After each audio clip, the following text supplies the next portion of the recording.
زیادہ گفتگو اس لیے نہیں کرتا کہ میں ایک بھرپور کالم لکھ رہا ہوں اور میں آپ سے بیان کروں کہ اس کالم کو لکھتے ہوئے میری جو کیفیت تھی وہ کیفیت جو ہے وہ بیان سے باہر تھی۔ میں کالم پڑھ کے سنا دیتا ہوں اس لیے کہ اس کالم کے بعد میرے پاس کوئی اور لفظ ایسے نہیں بچیں گے کہ میں اس تقریر پر تبصرہ کر سکوں۔ یہ کالم خالصتاً سید الانبیاء صلی اللہ علیہ وسلم کے حوالے سے، اسلام فوبیا کے حوالے سے مسلمانوں کی آواز کو اس عالمی فورم پر بلند کرنے کی بات ہے۔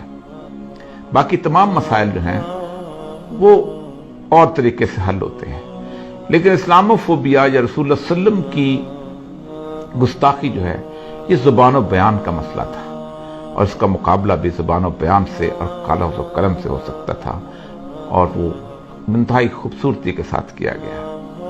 میں آپ کو کالم آپ کی نظر کرتا ہوں، یہ انشاءاللہ العزیز آپ اخبارات میں بھی پڑھ لیں گے، لیکن میں یہ خراج عقیدت ہے جو عمران خان صاحب کو دینا چاہتا ہوں۔ 31 اکتوبر 1929 کو غازی علم الدین شہید کو اس میاں والی کے علاقے میں جیل میں تختہ دار پر لٹکایا گیا، جہاں سے عمران خان کے دودھیال کا بھی تعلق ہے۔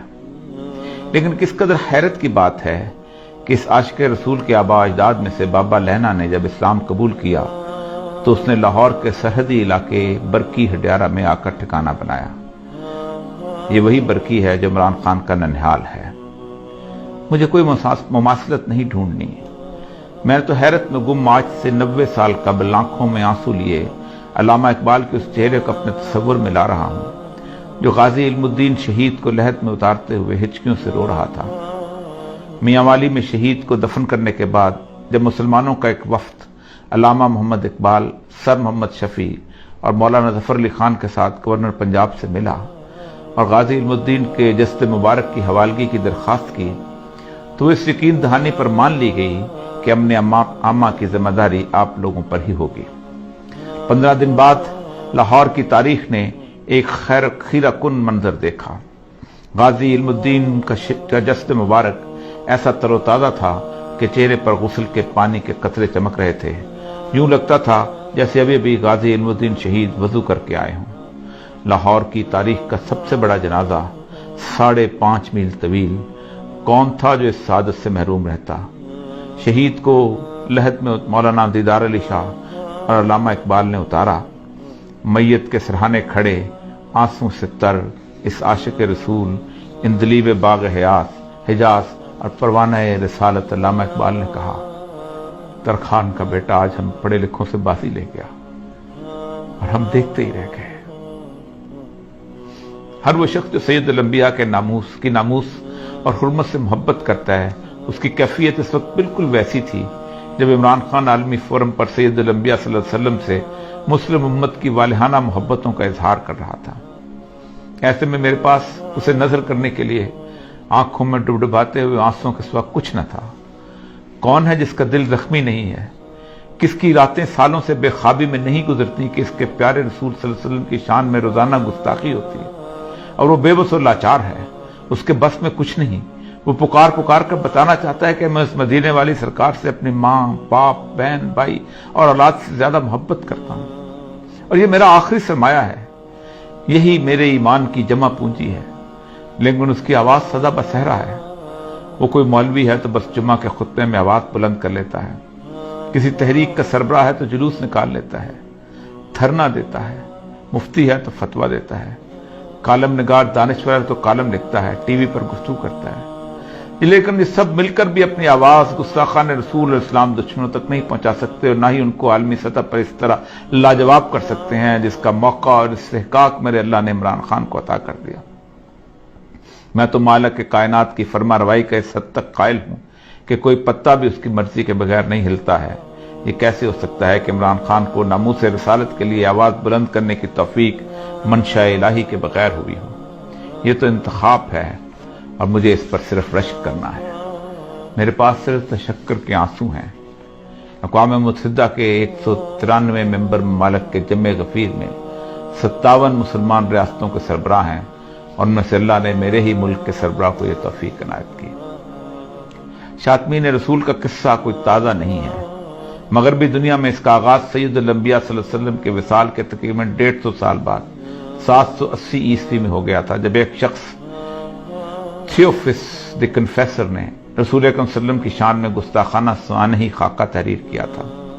یہ واحد شخص ہے جسے اپنے زمانے کے عیسائیوں کے دونوں بڑے گروہ یعنی رومن کیتھولک اور مشرقی آرتھوڈاکس نے 12 مارچ 817 میں اس کی موت کے بعد اسے ایک قابل احترام سینٹ کا درجہ دیا اور اسے پوری عیسائیت کا مشترکہ راہب قرار دیا۔ اس ملعون کی موت کے بعد سے آج تک یعنی 1200 سال تک مغربی دنیا کی پوری علمی تاریخ اسلام دشمنی، اسلام فوبیا اور سید الانبیاء صلی اللہ علیہ وسلم کی گستاخیوں سے بھری ہوئی ہے۔ کوئی بڑا مورخ اٹھا لیں، آپ کو اس کی تحریروں میں اسلام اور سید الانبیاء صلی اللہ علیہ وسلم سے نفرت ملے گی۔ یہ نفرت اور تعصب ان کی تحریروں میں اتنا واضح ہے کہ وہ تکلیف دہ حد تک جھوٹ بولنے سے بھی گریز نہیں کرتے۔ آپ کوئی بڑا نام لے لیں، William Muir, Margoliouth, Max Weber, doctor Sprenger, Toynbee, sir Hamilton Gibb, Montgomery Ward, Thomas Carlyle, غرض ایک لمبی فہرست ہے جس میں ہر کسی نے ہر صدی میں اس جرم میں حصہ ڈالا۔ یہ وہ مورخین ہیں جنہوں نے تاریخ میں اتنا جھوٹ بولا ہے اور اس صفائی سے بولا ہے کہ آج مغرب کا ہر بچہ اور میرے ملک کا انگریزی میڈیم تاریخ پڑھنے والا ان 12 سالوں میں لکھے ہوئے اس جھوٹ کو تاریخی ماخذ یعنی ہسٹوریکل سورس سمجھ کر سچ مان لیتا ہے۔ یہ ہے وہ صدیوں پر محیط سازش جس کے خلاف مسلمانوں میں سے محبت رسول کے امین علماء کرام، مفتیان، حکام اور ادیب و دانشوروں نے ہمیشہ آواز اٹھائی، لیکن یہ تمام آوازیں اس امت کے لوگوں کے لیے تسکین روح کا باعث تو بنتی رہیں، لیکن مغرب کے لیے ایک چھوٹا سا واقعہ بھی نہ بن سکیں۔ عمران خان کی تقریر ایک بہت بڑا واقعہ ہے۔ یہ 2 وجوہات کی بنیاد پر زیادہ پر اثر ہے، جادوئی تاثیر رکھتی ہے۔ پہلی وجہ یہ ہے کہ وہ اس مغرب کی تہذیب کا ہیرو رہا ہے۔ اسے یورپ کے نوجوان لڑکے اور لڑکیوں نے دہائیوں تک اپنے دل کا شہزادہ، ہارٹ تھروب بنا رکھا تھا۔ ایسا شخص جب میرے آقا سرکار دو عالم صلی اللہ علیہ وسلم کی ناموس کا پرچم اٹھاتا ہے تو پھر مغرب سوچنے پر مجبور ہو جاتا ہے، ان کا یقین ایسی تمام جھوٹی تحریروں پر متزلزل ہو جاتا ہے اور وہ اصل اسلامی ماخذ کی طرف رجوع کرتے ہیں۔ دوسری وجہ یہ ہے کہ ایک بہت بڑے اسلامی ملک اور ایٹمی طاقت کا منتخب وزیر اعظم ہے، اس کی آواز پورے عالم میں گونجتی ہے اور وہ بھی ایک عالمی فورم پر، تو پھر وہ صرف عمران خان نہیں بلکہ 22 کروڑ مسلمانوں کا نمائندہ بن جاتا ہے، ایسا نمائندہ جسے 1.5 ارب مسلمانوں کی نمائندگی کا حق اور میرے آقا کی ناموس کے تحفظ کا شرف بھی خود بخود حاصل ہو جاتا ہے۔ ایسے مواقع گزشتہ 30 سالوں میں بے نظیر زرداری، مشرف اور نواز شریف کو بھی اپنے دور اقتدار میں ملے تھے، لیکن انہیں یہ سعادت حاصل نہ ہو سکی۔ سلمان رشدی کی واحیات کتاب 1988 میں آئی تو پورا عالم اسلام سراپا اشتعال تھا۔ بے نظیر اس کے خلاف احتجاج کرنے والوں پر گولی چلانے کی فرد جرم لے کر دنیا سے رخصت ہو گئی۔ 2005 میں گستاخانہ کارٹون چارلی ہیبیڈو میں چھپے تو مشرف برس اقتدار تھا، پھر زرداری اور نواز شریف دور میں بھی بار بار چھپتے رہے۔ یہ سب حکمران اپنی خاموشی کی FIR لیے اللہ کے حضور جانے کے منتظر ہیں۔ ہر ایک کو اقوام متحدہ کا یہ فورم میسر آیا، سب نے تقریریں کی لیکن ان کی زبانیں گنگ رہیں، کسی کو اللہ نے یہ قوت گویائی نہ دی تھی۔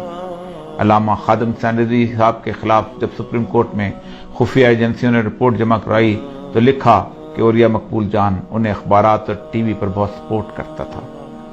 میں نے فرد جرم کے جواب میں کہا تھا، ناموس رسالت کے لیے اگر بدترین ڈاکو اور بدنام ترین ڈاکو بھی کھڑا ہوگا تو میں اس کی جوتیاں اٹھاؤں گا۔ اس وقت عمران خان کی تقریر کے خلاف بولنا یہ ثابت کرے گا کہ آپ کو ناموس رسالت سے نہیں بلکہ اپنے نفس کی ریاکاری سے محبت ہے۔ میری حالت تو اقبال کے آنسوؤں سے بھیگے چہرے والی ہے کہ ساری زندگی ناموس رسالت پر لکھتے بولتے رہے اور ایک مغرب زدہ کھلاڑی بازی لے گیا۔ وہی کیفیت ہے جو اقبال کی تھی۔ میرے پاس ان ٹپٹپاتی آنکھوں میں آنسوؤں کے سوا کچھ نہیں ہے، شاید اس راستے میں یہ قبول ہو جائے۔